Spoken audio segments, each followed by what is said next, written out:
What would you do if you were stuck in one place and every day was exactly the same and nothing that you did mattered? I was a philosophizer.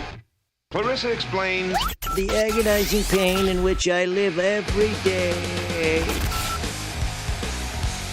All right, we just got out of 10 Cloverfield Lane. Sean is sitting there looking very pensive. Quite frankly, he doesn't look very happy at all. Nope. Would you like to state your case? Yes. Well, you saw how angry I got when I left the theater. Very pissed. My what the fuck tone borderline Andy Dick's what the fuck in Employee of the Month. What the fuck? Okay. I will say this. I thought the scenes between the three actors, those parts of the movie were amazing. Oh, phenomenal. I thought everybody did top-notch acting. The tension was there. There were points in the movie where I was tense as a motherfucker, and I just didn't know where the story was going to be going. Stuff happened that was making me just, fucking... I wouldn't be able to stay still in my seat. All right, I do want to chime in. When he pulled out the bucket of chemicals, I didn't know where the hell I was going at all. Until he opened his hand, and then you saw the scissors, and you saw... Yeah. That got me. That made me real edgy. Yeah, I was like, oh, fuck, he found out. Oh, shit, where the hell's this going? And then I jumped back at that because I didn't expect that to happen. Well, even the Santa Claus bit, when they were playing charades, I think it was, that one made me super nervous because it did seem like there was one point in the movie where it looked like she had a camera in her room. Mm-hmm. Yeah, with that former light fixture or fire alarm, smoke detector thing or whatever, yeah. But I think the thing I liked about the movie was all that stuff. Was because with John Goodman as a person, you can't help but like the guy. So when he takes a role like this where it's like, John Goodman as John Goodman, you still really want to like the guy, and then the vibe you get from him about this guy. But he did say we're live, and then stuff gets revealed, all that stuff. So you're like, there's something up with this dude. I still want to like him, but he's off. I will say there was a very awkward sort of domestic, if you came from a really dysfunctional family with an alcoholic abusive parent, right off the bat, it had that tension of where he means well, but it's like a tough love thing, right? And just as the movie went on and more was real about him, well, I should say the more the movie made attempts to reveal stuff and then just kind of drop it, it was, yeah. And then the ending happened, which for a movie where it was first revealed by the Cloverfield Facebook page, and it has Cloverfield in the title. It has people saying it's a blood relative to Cloverfield. You have people then coming out saying we had this original script idea, and then it felt like it could fit into the Cloverfield universe, so we fit it in, blah, blah, blah. You're expecting to see something Cloverfield related, no matter what. Well, there's a lot of people defending it conceptually right now. Now, I wasn't alive when Halloween 3 Season of the Witch came out. But on the internet, that seems to be the most fitting analogy was this has got to be the equivalent of walking out of Halloween 3 Season of the Witch and realizing, where the fuck was Michael? Yeah. Maybe they'll have, I don't know.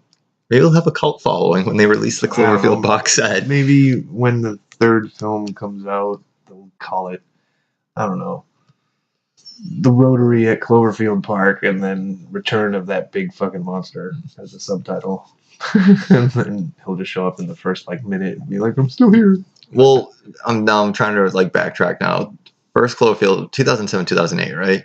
Around then. Yeah, so it was quite a few years before we even got so much as a quasi sequel to the original Cloverfield. Mm-hmm. So meanwhile, everyone's going to walk out of this movie with their own, obviously you were not hesitant to put your thoughts on social media. Because you looked over at me right when the end credits started coming up, and I had this I had borderline Robert De Niro trying to think of a good question to ask face. It was more like Paul Rudd imitating Robert De Niro, and yeah, you got goo on my shoe. but like I understand the whole, like we had talked about before we started recording or whatnot, the whole expect the unexpected or it's not what you expect or whatever. But when you have a movie such as 10 Cloverfield Lane, you are expecting, because of everything that's been laid out in front of you, you're expecting something. Now, and when it comes to the point where you're like, okay, this is where the Cloverfield action is going to happen, and then all of a sudden, War of the Worlds, Tom Cruise style shit starts showing up, and you have a metallic robot where, I'll put it to you this way, this alien thing shows up, and then all of a sudden it's like it has metallic foreskin penis shit going on with metal teeth, and it looked like a vagina had somehow managed to bite its way through the chastity belt. Yeah. It's like, what the fuck is going on here? And then I'm sure there's going to be a feminist sort of allegory that's going to come out of all of this. Where I didn't know that you could destroy such a humongous alien ship with a tiny Molotov cocktail by throwing it into its anus. I think they could have gotten away with just calling this movie Hail to the V. Yeah. But I mean, it was so good up until she escaped the bunker. And again, I pointed out to you that the prior inhabitant, Megan, I believe was her name, they find the Polaroid picture of those two on the couch. And I did notice the same thing you did when he shaved off the beard. Well, he was calling his daughter Megan, and then the girl that escaped what was her name? Brittany or something like that? Yeah. Or the girl that got kidnapped or disappeared was Brittany. And it's like, I wanted to see them go that route instead of John Goodman's just a fucked up guy that captures girls and pretends to have a family with them, and when they try to escape, he kills them. Yeah. Because remember, he said that when she was going up into the vents or whatever, that there was a door that was jammed or whatever. I guarantee you her body's back there. Right. They could have gone that way. And then the whole escaping thing could have happened.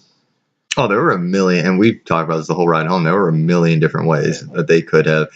And we were talking because it's a somewhat unknown director. Mm-hmm. To sit there and just listen to the studio heads basically tell you, this is how we're going to market your movie, this is how we're going to promote it. Mm-hmm. Seemingly, it has no strength on its own. It's a totally original idea that's not good enough. Mm-hmm. Now, I'm wondering, because we were talking before we went to see the movie, because you had finally aired your grievances, so to speak, on social media about the Ghostbusters remake. Yeah. So I guess the disappointment I'm hearing from you, I'm wondering if it stems from the fact that there are good original creative minds out there who are having their projects completely sullied by the fact that nobody wants to take a chance on something that's not a proven box office juggernaut or part of a franchise. Well, the way I saw this was, it looked like it was originally a strictly in-house production that just so happened to be, kind of brought forward by Bad Robot, J.J. Abrams and all that, and first-time director. And I will say, for a first-time director, the movie looked phenomenal. But it seemed like J.J. kind of dipped his hands too much in the honeypot and wanted to just shut up all the people that were asking him about Cloverfield. Right. And he just so happened to have the backing by Paramount Pictures, knowing, whoa, we're going to change it and call it that. Oh, we'll get money. It's like, well, you got to wonder, too, if because obviously the film was done, it was filmed, it was done, it was perverted, it was whatever they did to it, if the success of Star Wars The Force Awakens had any influence whatsoever on that. Because my impression was going into this was that the film was done, and it was basically kept in, I won't want to say developmental hell because it did get made, but like it was canned, basically. And it didn't seem like there was much interest in releasing it.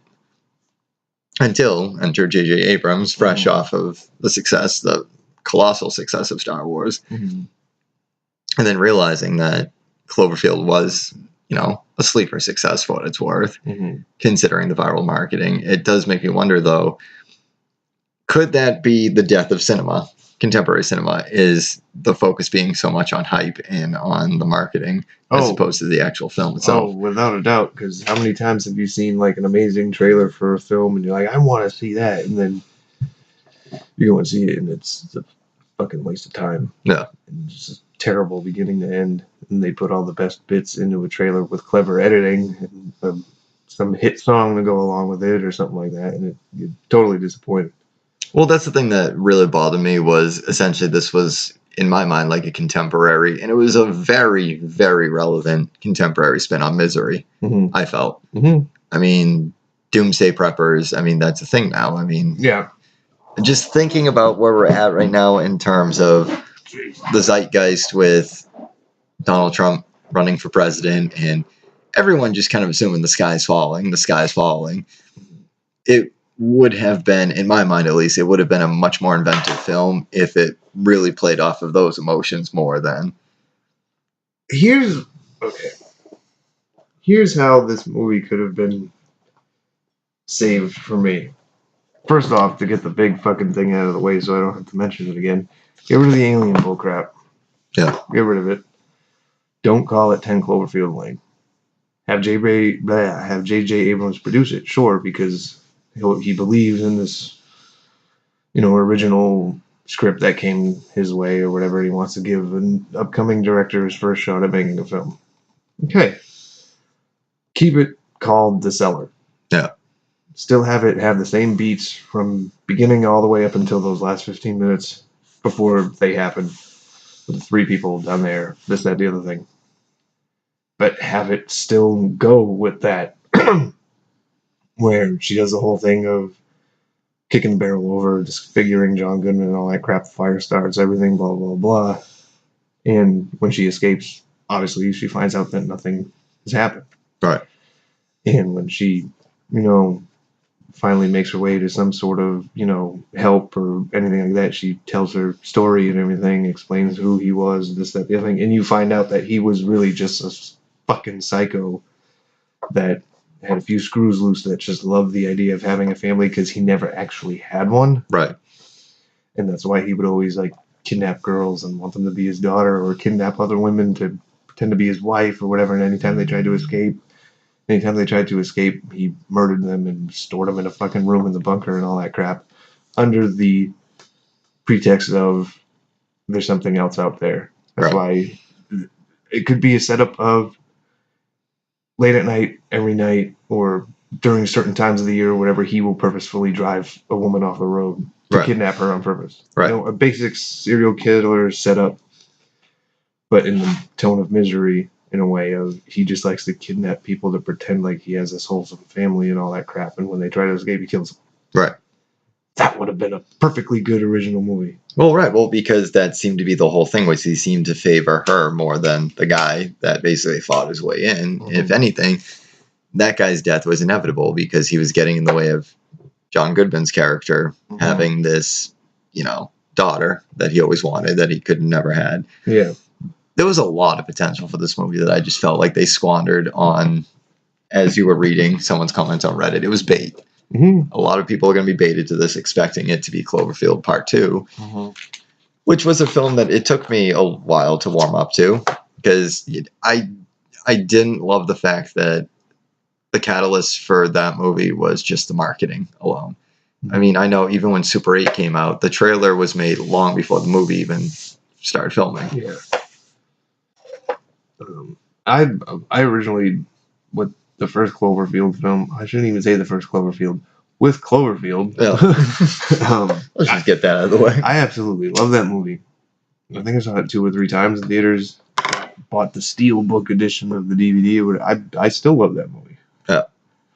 So, with as much love as I have for the first movie, when they're kind of, in the roundabout way, tying this film to Cloverfield, I'm like, finally gonna fucking see the big giant fucker again. Yeah. And that's what they want people to think.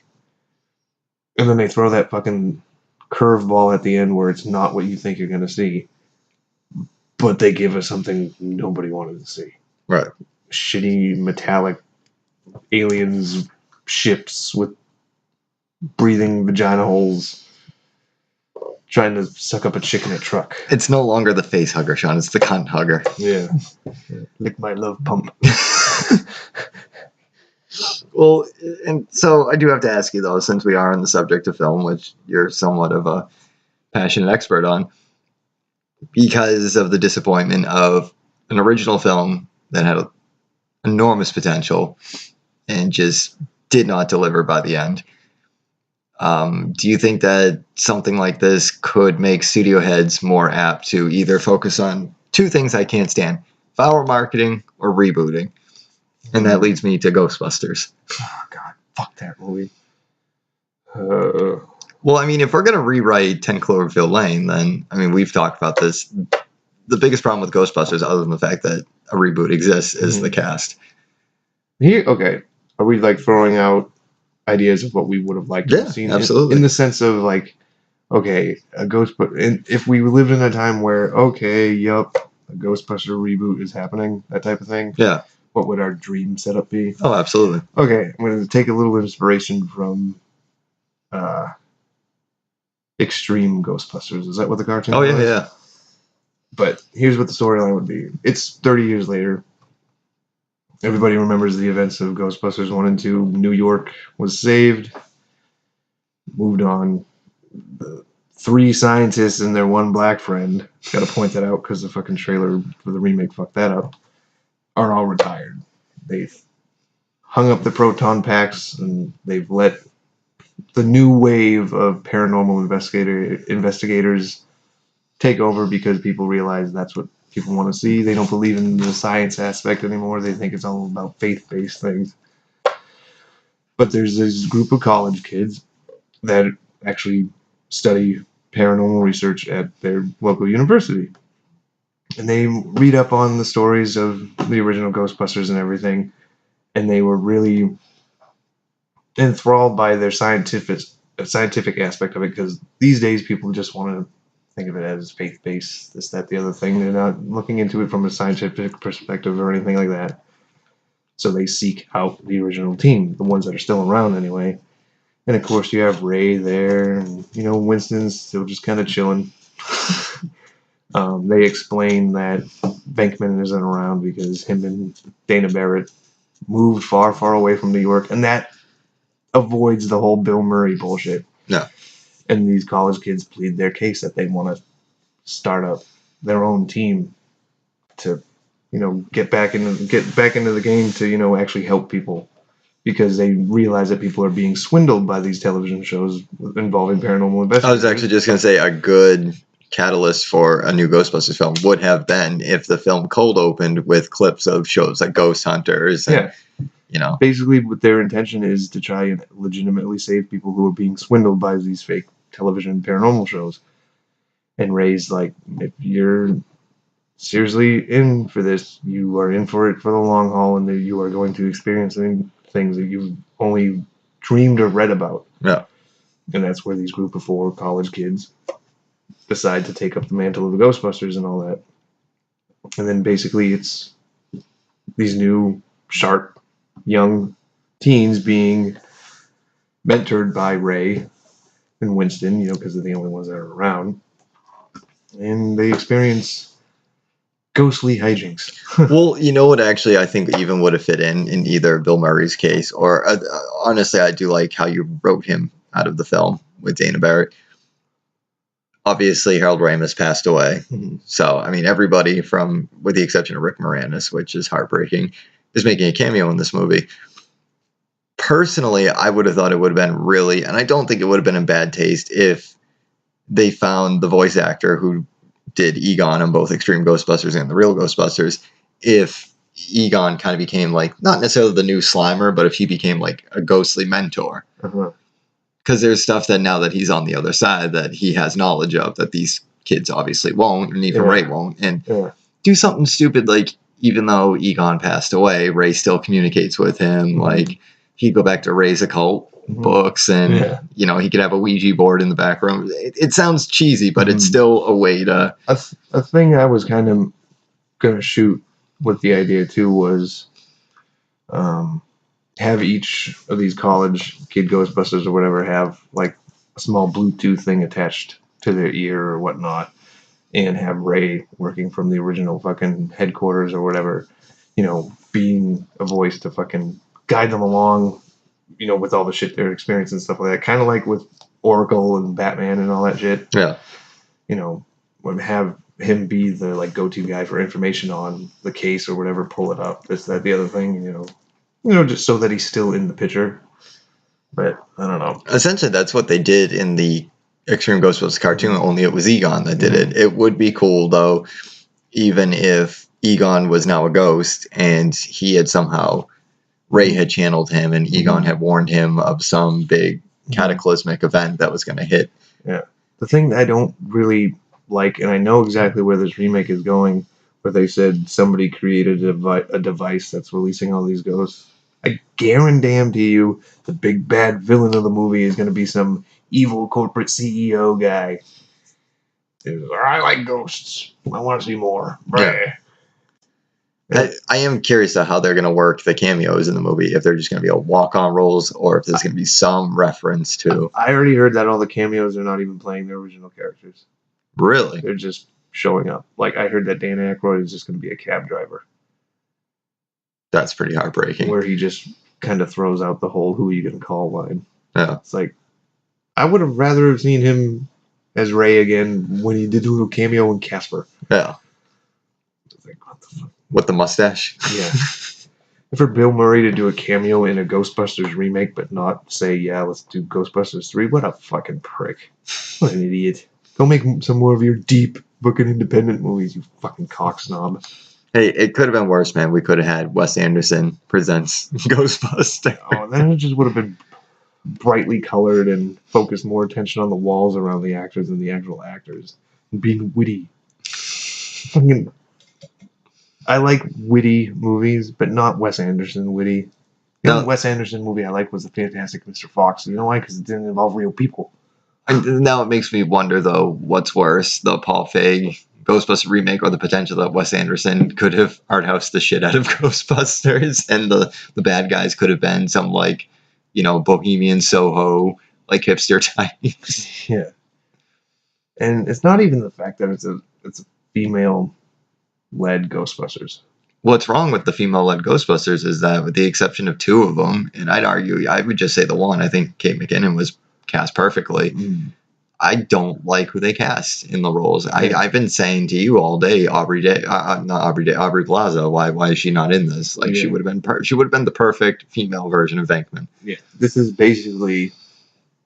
Oh, Bridesmaid worked. Let's try and do something with that.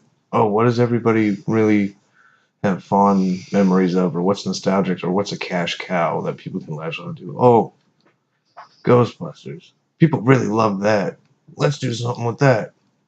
Well, because again, you've got to think too, already the merchandising. I mean, I think you had even said yourself, I think it was you that said it, the best thing to come out of this was the return of Ecto Cooler. Yeah, that's the only good thing. I can't wait to taste that delicious beverage again. But I will be quasi-angry while I drink it, because it had to take this fucking piece of shit to come out to fucking bring back my delicious drink. So you're not about the key lime Twinkies? That's fucking disgusting. I like Twinkies as much as the next Twinkie eater, but key lime green shit, fuck, get out of my Twinkie. It's not get out of town anymore. It's get out of my Twinkie. Yeah, get out of the Twinkie. That actually sounds like some kind of like sexual assault like battle cry. Get out of my Twinkie. No, I mean, it does. It kind of bugs me, though, that there's like nothing sacred anymore in terms of, I mean, again, going back to 10 Cloverfield Lane, we had a perfect, like, a story with so much potential that if it had to be rewritten, like, guys like us could have just sat there and been like, oh, well, they couldn't get the door open, and this is why. Maybe that girl's body was up there rotting, or, why are the pigs dead? Well, maybe in the middle of the night he was going out there and he was poisoning neighbors and he was poisoning whoever was near his property. And I'm of the category where I really don't like everything explained to me. Yeah. But in a movie like this, if it didn't have the alien bullshit at the end, that's when you can explain stuff. Because in a movie like this, where it's so much confusion all the way up, and so much tension and build up and everything, in a movie like this, it's good to have explained all these things. Right. Because if you have these things unexplained, and the payoff is aliens, it's like, well, what the fuck? Why? Why introduce these little things here and there? And yes, it's to confuse the audience and make you wonder yourself. But when the first hour and whatever minutes was this centered around what the hell's this John Goodman dude's deal, and then you don't get a payoff with that at all. Your payoff is just something out of nowhere. Yeah. I don't know. Well, I kind of feel like the movie should have ended one of two ways, which was, as you said, the payoff with the John Goodman character. Like, what if he really was just some sort of lunatic doomsday prepper who just lost sight of reality and, you know, was just kidnapping young women to make a family out of? Or the second obvious choice being, even you had said, and I would have been totally fine with this last 10 minutes of the movie, girl gets out of the bunker, you know, realizes that she's free, and off in the distance, we didn't even have to see it. We could have just heard it, just see the silhouette of the Cloverfield monster and just hear him. Mm-hmm.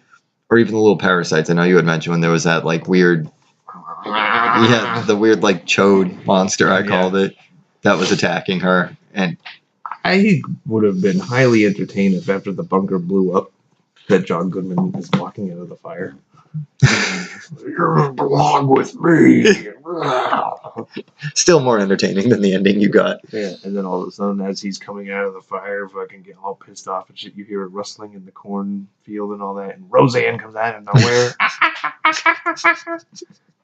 She makes orangutan noises. I tried impersonating her laugh, but I couldn't get it. Roseanne's a monkey now, apparently. Tom Arnold comes out of nowhere. Get away from the bitch. She's crazy. And then Roseanne's just like, I have a weed store now. That's what she's doing. She opened. I guess she's opening her own dispensary or some shit. Well, you got to do something once your hit sitcom is we're like 20 years removed from it. So yeah. So the possible endings that Sean would have been happier with a Roseanne style reunion. Yeah. Because my ex-wife drove me nuts, and then he shows a framed picture, and it's Roseanne. That's what the twist was. And then it just cuts hard to black, and then you hear the fucking harmonica playing.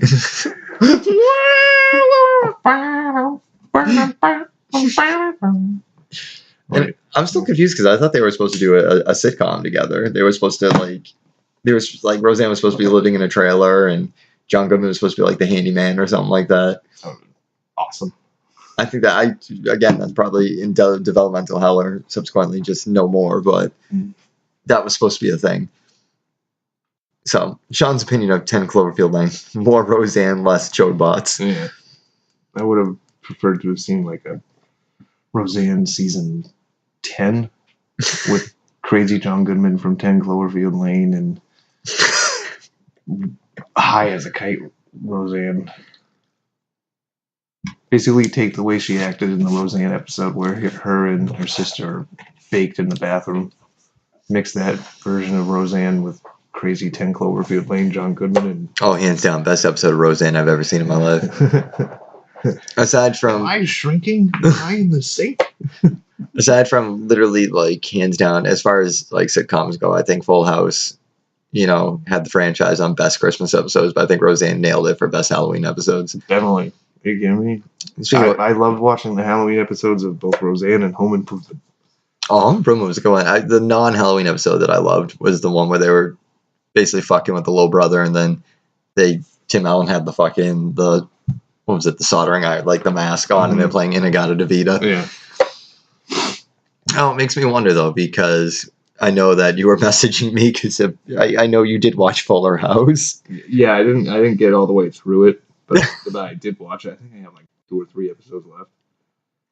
And for its intent, I was entertained. Yeah. I'm not going to be one of these jackasses on the internet that said, they tried too hard, or it's not that good, or it fucking sucks.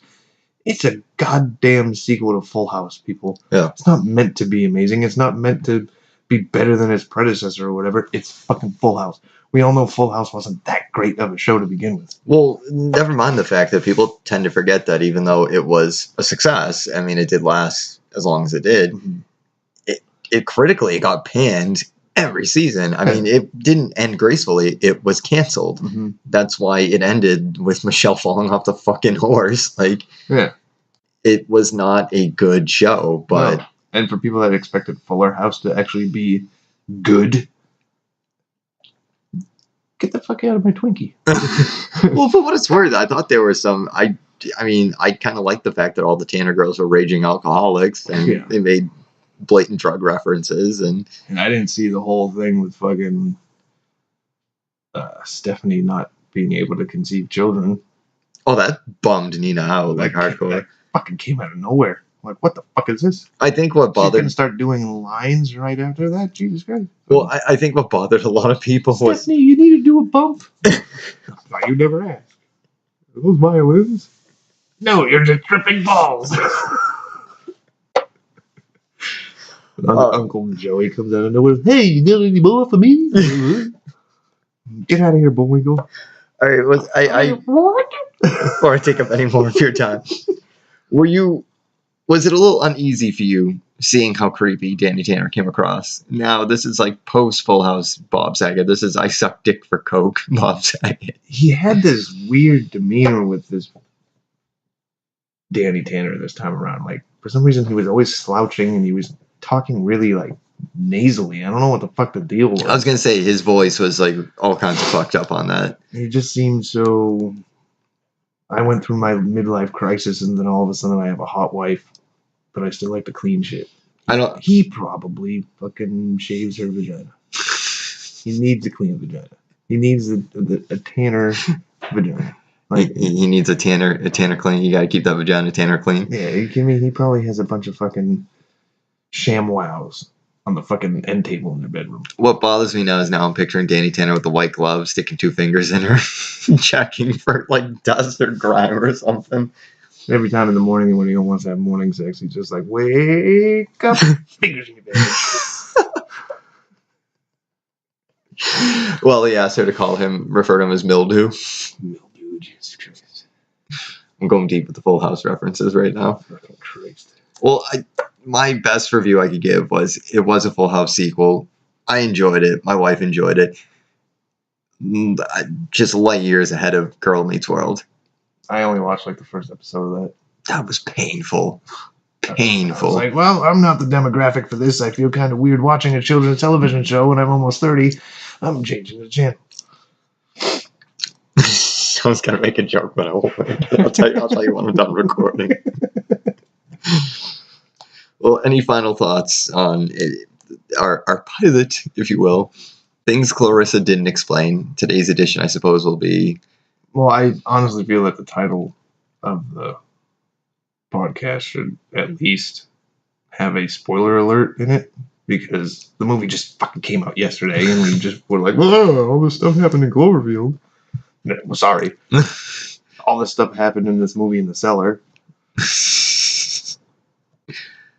A new podcast now with more spoilers. Yeah.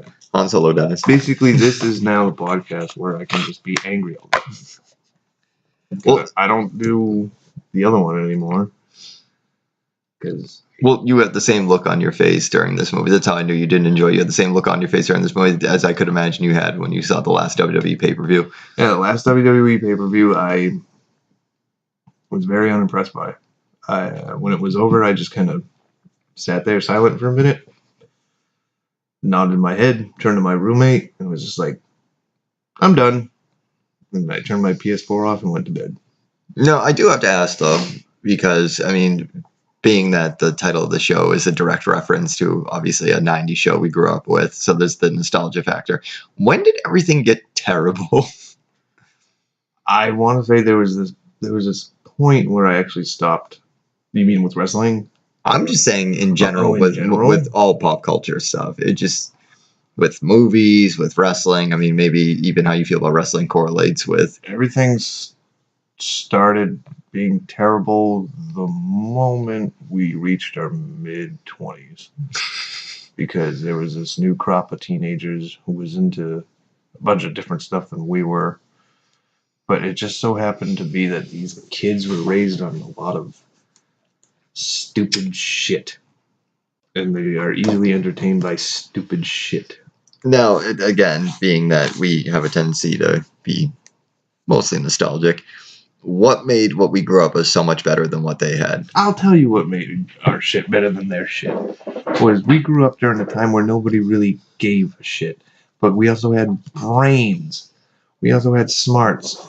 We had things out there that were so beyond the realm of even possibility to even see on television today, but they were delivered in the sense of, we are just here to entertain you. This is fun. Yeah. We didn't have anything going on around us at our young age or whatever, where people were, everything was politically incorrect. Because it was during a time where people were more laid back. We grew up in a decade where people just wanted to have fun. Now, with the world we live in now, people want to have fun, but you have these people kind of like Wizard of Oz behind the curtain with sticks up their ass. But the thing that's really bad about it, though, all the people with the sticks up their ass are the people that fucking grew up on the same shit as us. Why can't they just chill out, relax, and just be like, hey, you know what? Let's have some fun. Do you ever kind of feel that way, though? I feel like with people our age, specifically like the people we graduated with or like of that age demographic, I just feel like we grew up in this particular zeitgeist or whatever it was, and now people are too serious, too easily offended. When the fuck did that happen? I honestly couldn't tell you. I think that's my thing, is when did everything become so serious and just so, like, I always thought that, like, when people our age started having kids, like, we'd be, with every generation, we're going to be better than the parents we had or the parents they had. I feel like they're worse. I couldn't even pinpoint when all of a sudden everybody became super serious. It seemed like it happened overnight. Something must have led up to it, but I don't know. It just seemed like one day all of a sudden everybody became a pussy. Well, yeah, every kid gets an award or a medal just for showing up. I think that's what did it for me was, I had this conversation once in a film class in college where the professor's brother had, I think it was like a form of autism, and they gave him a medal just for participating. And I was like, why? And she kind of looked at me like I was a monster. Like, well, he has autism. Like, and like, if you suck at T-ball, you suck at T-ball. Like, why should you get a medal for not being good at something? Why not build them up for something they're actually good at, or cultivate a talent that they actually have and not make them feel. Yeah, because then you'll have a generation of people, with a disability or not, or whatever, that think, I don't have to try as hard. I'm going to get rewarded anyway. Well, that's the thing. I don't feel and like they're going to be the ones fucking, working fast food their whole life. Because then they're going to be like, oh, I don't get paid enough to fuck up everybody's order. Yeah. Oh, you didn't want tomatoes on that? I'm going to put it on there anyway. Where's my $15 an hour? Right. But at the same time, with that argument, $15 an hour thing, companies can still get around that because they can still pay their employees $15 an hour, but they can just cut their hours down to what they were getting paid on their $7 or $8. So fuck all those people anyway, because anybody that works at McDonald's, if anybody listening that works at McDonald's and is going to be getting paid $15 an hour, realize you get paid more than me. Yeah. And I work in a fucking hard labor job that doesn't involve customer service whatsoever. Go fuck yourself. Yeah. No, I just that's the entitlement factor. Is we went from a generation of, I feel like we were, or at least I wanted to believe we were the last good generation in terms of growing up with divorced parents, single parents. Yeah, we came from the generation where if you want something, you gotta fucking earn that shit. You need to work your ass off to achieve it. Not our fucking parents will help us out the whole time. Yeah. Oh, you want this? Okay, your parents will buy it for you. Oh, you're not getting what you want? Oh, well, parents will help you out. Well, but now there's also this generation where it's like they get fucking everything they want. But there's also a younger generation now too that's not getting a goddamn thing. They're not getting any parenting. These kids are going to grow up to be terrible people. Yeah. And I hope I'm dead by the time they become adults. I don't know. Because I'm going to be the old guy that they're going to be fucking beating up. I never thought I'd say this, but we had a neighbor when I was a kid who, if we were playing kickball or something and the ball landed in his yard, he just took it. He was a prick. Mm-hmm. I never thought I'd say this, but I'm really starting to empathize with that man. Yeah. That's why I respect old people so much, because they've seen some shit. And with that, I think that'll conclude our pilot. But we'll conclude with Sean's pearls of wisdom with, we're going to be those old bit. We've seen some shit. I want to end it on a terrible joke. May I? Yes. It's not terrible in the sense of dirty. It's terrible in the sense of that's not even funny. Why would you share it? What do you call the Cookie Monster's ex-girlfriend? What? A crumb dumpster. That's a dad joke, and I'm not even a dad. We're gonna end every show now with a bad Sean joke. Yep. Every show. Every single one.